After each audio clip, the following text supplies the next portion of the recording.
What's happening, everybody? It's Dominic from the Primetime Treasure eBay store and YouTube channel. Thank you very much for coming back to look at another video.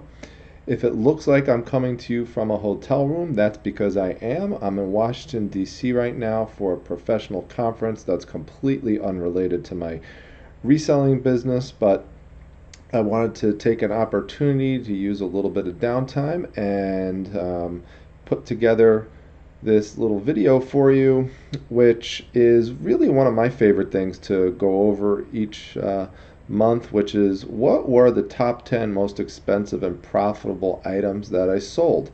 Now, I did a video like this for all of 2017 uh, because December 2017 was when I started this channel. And so I figured, as opposed to waiting to the end of each year, why not just do one of these each month and just go over what's sold in the past month, and then I could do a summary video at the end of the year to put together what the top 10 were for the whole year. But as I did with my prior video, what you're going to see, I'm going to go through a little bit of explanation in terms of what the items were, how much they sold for.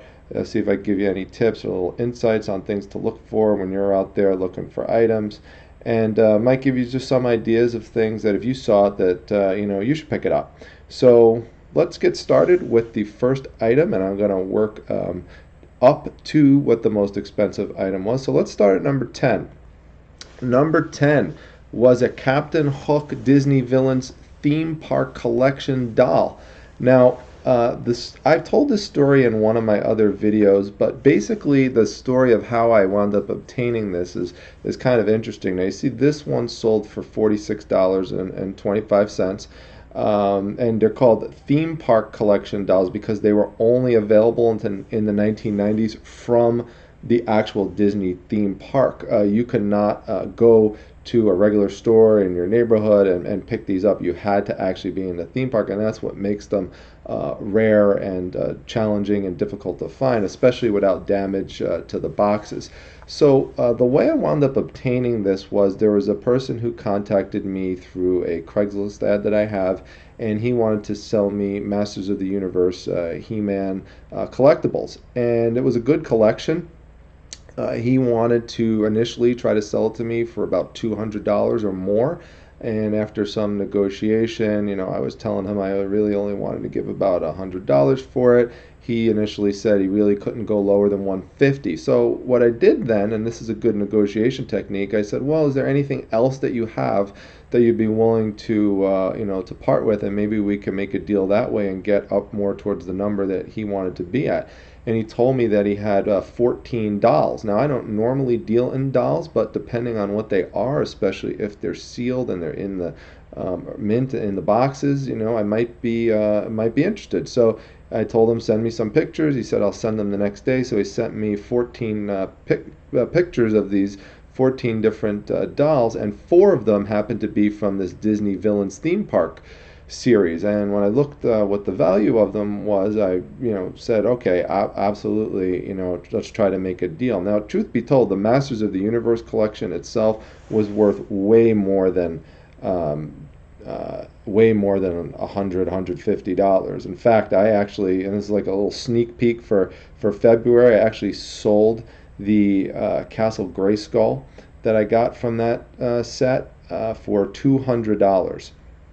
So that one has already been sold. So with that one item, I already made back what I purchased for all of the Masters of the Universe collection items plus the dolls. The dolls I wound up getting for an additional $60, which is actually, if you think about it, only $10 more from what he originally wanted for the entire Masters of the Universe collection.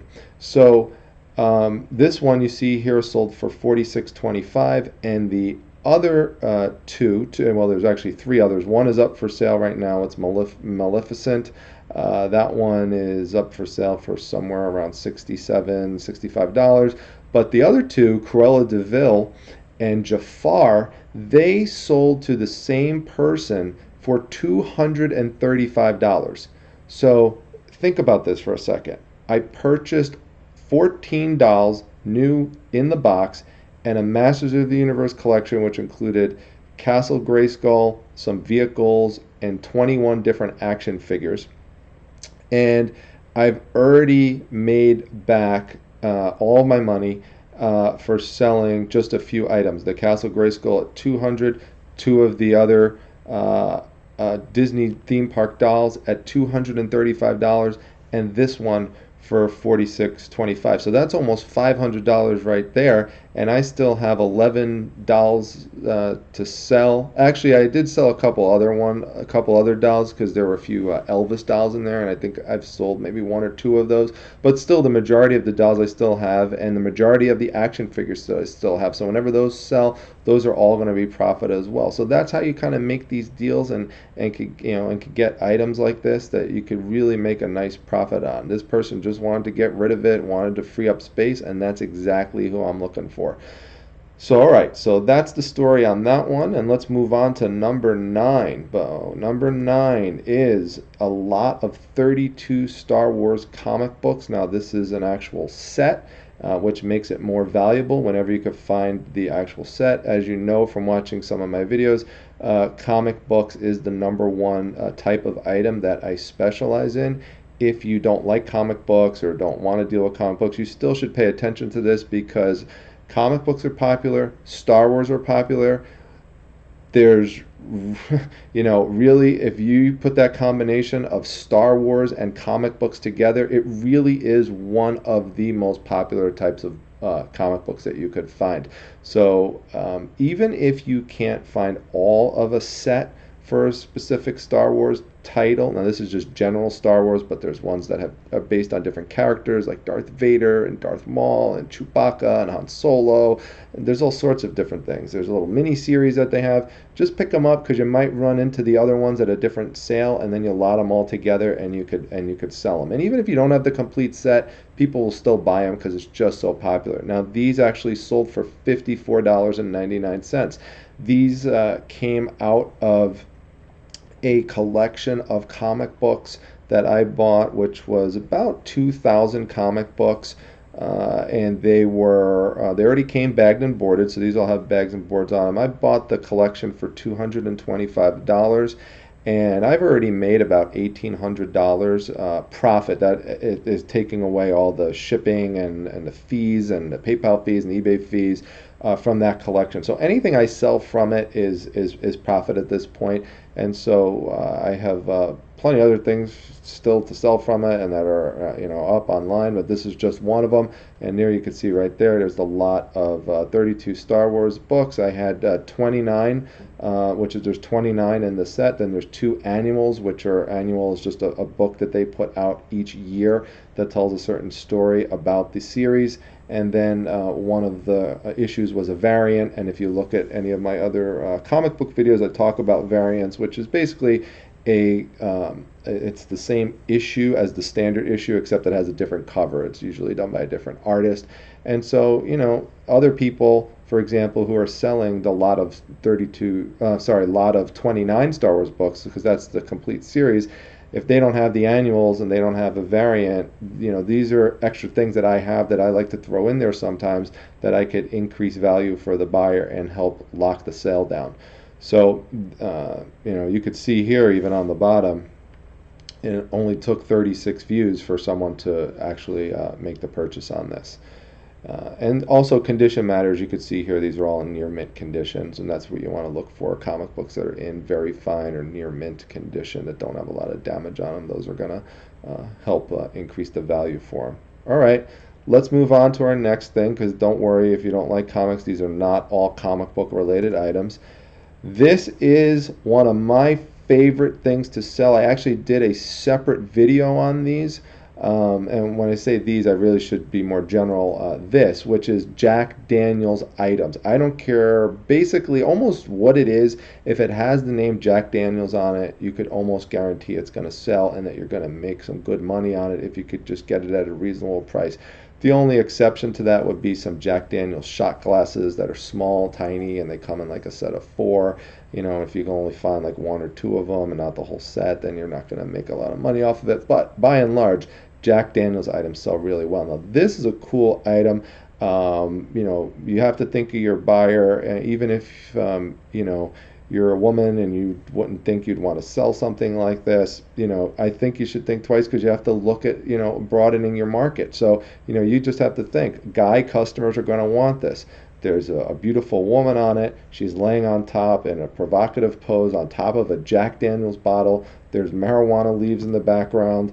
And if you turn the uh, image to a different angle, you're going to see that there's different images that show up, and this is the same. It's the same framed picture. So you can see this one has the Jack Daniels Tennessee Whiskey logo in it. It's just got the bottle coming right down there. Here's another one where it's got the pool table and it's got Jack Daniels on the side of the pool table and it's got the marijuana leaves in the background. So these are things that's, a guy's gonna love to put in his man cave to show off. This one sold for $58.99. You could see here that um, it is in the original packaging. It's in the original sealant. So it's got some protection on the side with the white corner protectors. And so all I have to do is basically take that, bubble wrap it, stick it in a large cardboard. And I don't want to say envelope because it's much big. This is pretty big, but it basically is like that. It's like a giant cardboard envelope that I put it in, and protects it really well, and goes off for shipping. I've sold a bunch of these. I have purchased them at a purchase price of generally $9. The first one I bought for $10, but then I found the original one at a flea market, and I just experimented with it. It was a different woman that was on it. That was one with a blonde on it. And then I ran across some more with the blonde and some with the brunettes. And I wound up buying them in bulk for $9 each. And so some of them I sold for as high. I sold several of them for $75. I've sold some for in the 60s. I have one left available online at the Primetime Treasure eBay store. So if you see this and you like it, you could check it out there, and if you're interested in it. So the link to that is is below in the description section to the Primetime Treasure eBay store. So Jack Daniels, very, very popular and sells really well, and you can make good profit on it. Here's another one that's Jack Daniels related. I actually featured this in my Jack Daniels video. If you saw this will look familiar to you. This is the Jack Daniels Limestone Spring Water bottle. Now, we associate Jack Daniels with selling liquor, which is the proper thing to do. However, Jack Daniels did purchase a limestone spring in Tennessee, and he used to sell water that he would bottle from the source in it. And the reason why Jack Daniels purchased a limestone spring is that it's low in sodium content, and that being low in sodium content is good for manufacturing whiskey. And it was a great purchase for him. It was expensive at the time, but it wound up being something that he was able to use to help make his whiskey, and turned it into a very profitable business, obviously. You can see here at these items, 32 views, and it's gone, $60. So this was a large glass bottle. It had the stopper in it, which said Jack Daniels on the top of it. And the other thing that made this a little bit more valuable is that it actually had a label from Lynchburg, Tennessee, which is of the general store where they sell it. Most of these bottles do not still have that on there, so that helped it out. Now, you could actually still find people who are actually still have the original Jack Daniel's spring water bottles. They don't make this anymore, but these came out around the 1970s, and some people still have it with the original water in it. So if you have one of these with the original water in it, that's going to double the value. That's going to be about a $120 item if you could find that. So again, Jack Daniels, pick it up. And check out my Jack Daniels video, by the way. That one tells you some more just about that topic and why it's important to pick up these types of items. And I highlight some other Jack Daniels items that I sold in that video. Okay, number 6, Big Jim's carrying case. If you never heard of Big Jim was an action figure that was created by Mattel and sold in the 1970s. And that was a toy that preceded He-Man and the Masters of the Universe. which Mattel later started manufacturing. But this is one of the items that preceded it, and there are people who, are in their 40s or 50s now, and they think back to their childhood in the mid 70s when they used to have these items, and their mom threw out their case and their carrying case for their big gym toy, and they want it back. And so this one wound up selling for $67. It's very light, easy to ship. Didn't cost much at all. I think it actually went first class shipping, and it's just a regular carrying case, but it's pretty cool. It was in very good condition, and it still had inside the original cardboard storage locker. And it took a little bit of time to sell. You could see there it was 155 views before it eventually sold, and there were 4 watchers on it. But eventually, that's a good price on it. I wound up getting this item at an estate that I was allowed to go to and pick privately. And I might do a separate video on that, on how I set these types of things up with these situations that I find myself in and getting into private estates and things like that. But it's basically through a Craigslist ad that I run, where I advertise that I purchase partial estates. And so I wound up making a contact with somebody, went over there, made some great purchases, and then went back and just basically added this to a giant lot of items that I wound up walking out with. So I can't tell you that a number that I specifically paid for this item, but all I could tell you is that I've way made back my money on that purchase.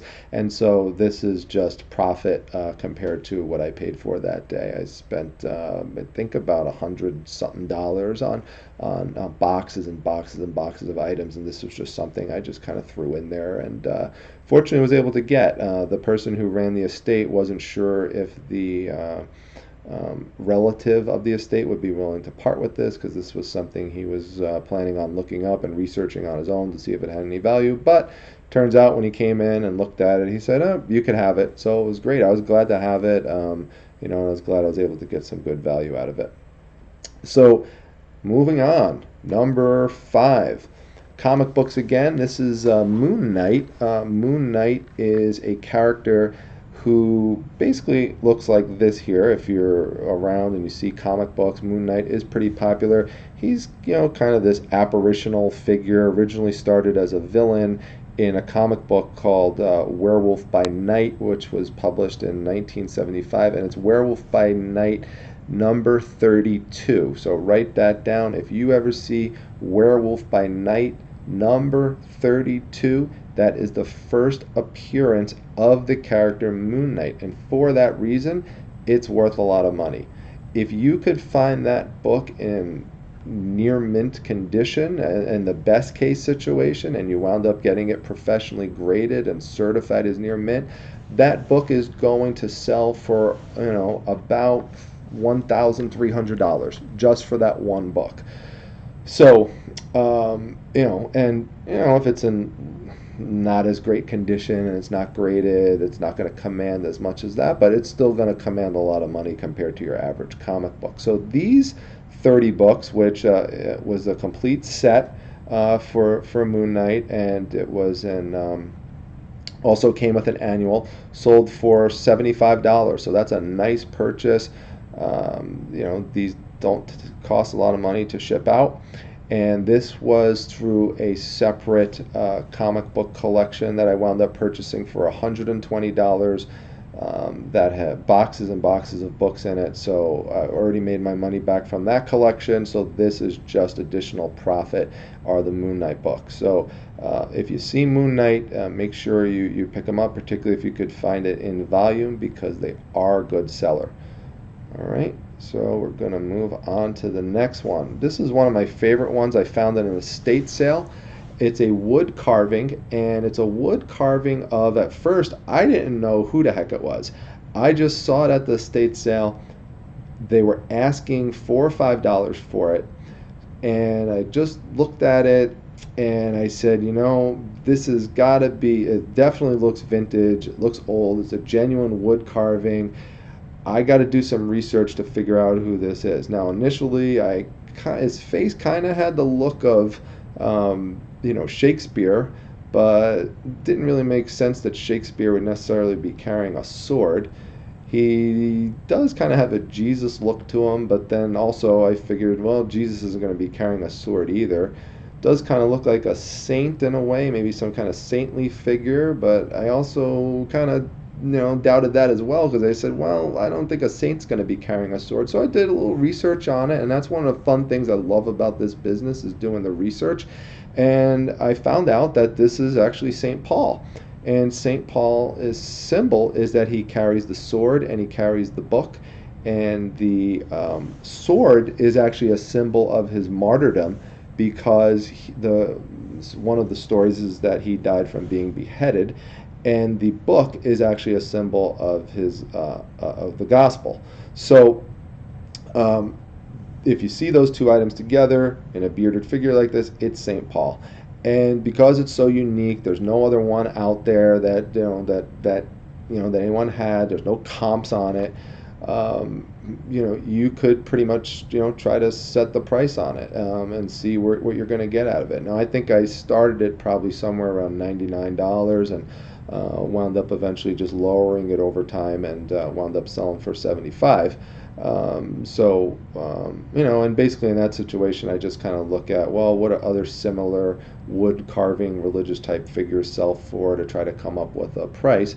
But it's a good example of how you don't always have to have a comp to look at to figure out whether or not something's going to have value. Sometimes, once in a while, you really just have to go with your gut if it's just a unique, cool vintage item. If any of you watch American Pickers, which is one of my favorite shows, Mike Wolf says, people sometimes ask me, what am I looking for? And his answer to that is, I'm looking for something I've never seen before. And this definitely qualifies for it. It's something I've never seen before. It looks cool. If it looks cool to you, chances are it's going to look cool to someone else. If you don't have to invest a lot of money into it, pick it up. It's worth a shot. And sure enough, this wound up turning a great profit for me last month. All right, we're going to move on to number 3, into the top 3 already. Okay, well, Moon Knight's back. Not as many comic books. This is, I believe, 11 comic books, and it's a complete set of Vengeance of the Moon Knight. And there's one additional book I added to it, which is called Moon Knight Silent Night. Now, that's what's called a one-shot book. That's this book right over here. One shot means that they only made one book with this particular topic, Moon Knight. It's like one story and it's only in one book. And they call it a one shot. And that book, if you just had that book, it doesn't sell. So what I did, since I obtained that book as part of a lot, again, I just included that as part of this set because if someone else is trying to sell this, well, I'll have an additional book added to it that I know I can't get anything for, but if I add it, someone else will want this one as opposed to somebody else who's selling one for a similar price that doesn't have this extra book in it. So again, the whole concept of adding value is something that's real important and can help make the sale. Now, you might be wondering, if you're not into comic books, why did these 11 books, and I'm going to just skip forward for a second there, why did these sell for $79.99? These sold for $70.99, and the other Moon Knight books sold for less than that, and those were 32 bucks. The reason for that is that, and this is right here, is that 2 of the books, issue 7 and issue 8, feature the character Deadpool. Now, I've talked about this in one of my other videos before I even put these up to sell them. Deadpool is very, very popular. He's this character right here in red, kind of looks a little bit like Spider-Man, but he carries a sword with him, and he's got this red and black look to him, red and black mask. He is really one of, if not the most popular comic book character right now. He's an anti-hero. There's been some movies made with him, or a movie made with him, and he is super popular with younger generation, and pretty much almost anything that has Deadpool in it is going to have some value to it. So that's what drives up the price of this set, is because Deadpool features in 2 of the issues. So 11 comic books. Think about them, that on average these comic books were purchased for less than 15 cents a piece. So you could sell 11 of them for $80. That's an amazing profit, and they're not going to be that heavy to ship out 11 books. So now you probably, if you were paying attention and watching this and not just listening to it, got a little sneak peek of the number 2 best-selling item for January, which is He-Man and Battle Cat. So this goes back to earlier in the video, the first item that I talked to you about, which was the Disney theme park doll that sold. I told you that those were add-on items to a Masters of the Universe collection that I purchased, and these are the only 2 figures from that collection that I sold thus far. If you don't know anything about He-Man and Battle Cat, He-Man is a line of toys that Mattel put out in the 1980s, the early 1980s, and they did it to compete with Star Wars. And because Star Wars was making a fortune on their Star Wars toys. So He-Man was this character who would yell out, "I have the power," and he had this sword and a shield, and he had his battle axe, and he had this cat that he would ride on, which was called Battle Cat, and in its original form it was called Cringer before it turned into this Battle Cat once He-Man got his powers near Castle Grayskull. And so, He-Man, super popular. I love it because I used to watch the TV show that they made to help sell the toys when I was a kid. He-Man was the first actual action figure that I had when I was a kid. I remember the day that I was in the mall and my mom and dad bought it for me, and sitting there holding it and looking at it, and it was just having He-Man, and then I got Skeletor and started adding all the other toys to it. So I have a fondness to He-Man, and I know the line of toys really well. They generally have these big rippling muscles on the side of them, and Mattel made them like that on purpose because a lot of the other action figures at the time were kind of wimpy and weak looking, and these were nice and strong looking, and they really appealed to kids because kids really want to have the feel identity with the character, that they're powerful and strong because they're always being told what they can't do, and so they helped that helped them identify with something strong and powerful. If you really want to learn more about the topic of He-Man and the line of toys, I really advise you go to Netflix and look at the series The Toys That Made Us. It's a great documentary about popular toy lines, including Barbie and Star Wars toys and things like that. It gives you a great history and great information about these lines of toys that could really actually help you in your reselling business by learning more about them. So He-Man and Battle Cat, very, very popular, especially, by the way, if you could have them with the accessories. With He-Man toys, the key is the accessories. So by accessories, I mean things like if you could have the weapons. So in this case, I've got the sword, I've got the shield, and I've got the battle axe. Not only that, but many of these He-Man figures had some type of vest like this that would snap on and off in the back. And so many of those would come loose and they don't have them anymore. And so if you have the vest and you have the weapons, and you can see these weapons could easily get lost, that makes them much, much more popular. Other thing about He-Man figures is sometimes they would come with a missing arm because these arms just pop right out of the socket and then you could snap them right back in. The other thing you want to do is look for with the He-Man figures that they stand up okay, because the legs are connected inside by a piece of rubber, and that rubber could either get really stiff or really loose and the figure might not be able to stand up. So you want to be able to test and describe whether or not your figure stands up. Now Battle Cat, being a 4-legged figure, he's going to stand up just fine. As you can see here in the video, He-Man sits in him really well, and Battle Cat actually has his battle armor on here, which I have some pictures in my original ad for this where he has the battle armor and when you take it off. So having the battle armor and having the vest and having the shield and the sword and the axe, that's what drove the price up for this, to sell just these 2 things for $80. If I didn't have those accessories, there's no way on earth I would have got that price for it. So wouldn't even have been close.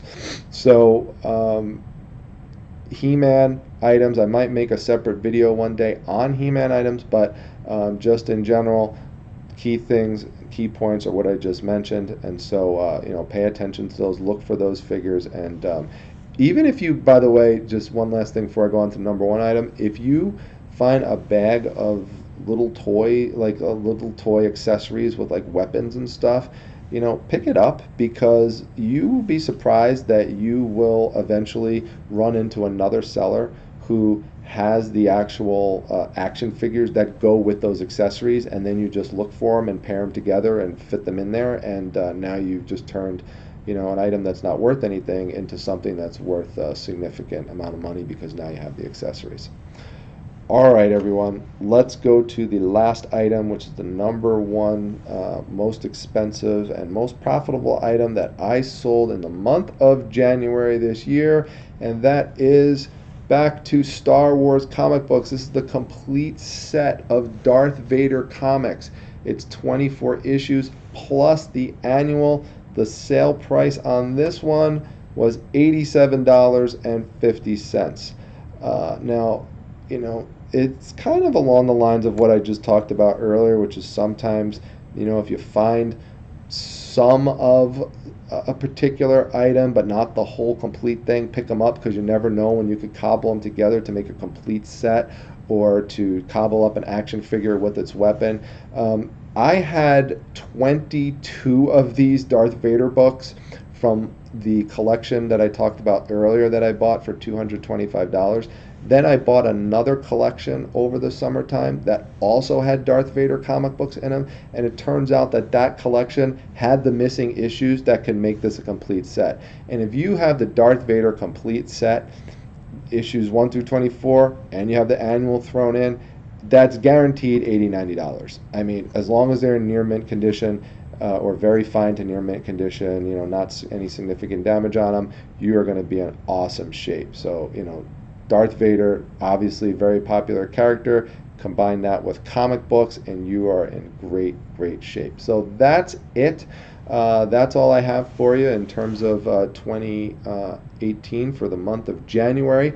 There was no killer item in here that sold for hundreds of dollars. Again, as a sneak peek at February, I already have a great item in there. That was the Castle Grayskull that sold for $200, and I made some other pretty good sales in February as well. January is known for being a little bit slower on eBay as part of what they call Q1, or the first quarter, generally because people have just spent a lot of money on Christmas gifts and stuff, and so they're not spending as much on online sites like eBay. But it doesn't have to beat it every time you're selling items for $500, $400. You get a nice steady stream of items selling for $50, $60, $70, $80, $90. That's fine too. It all adds up.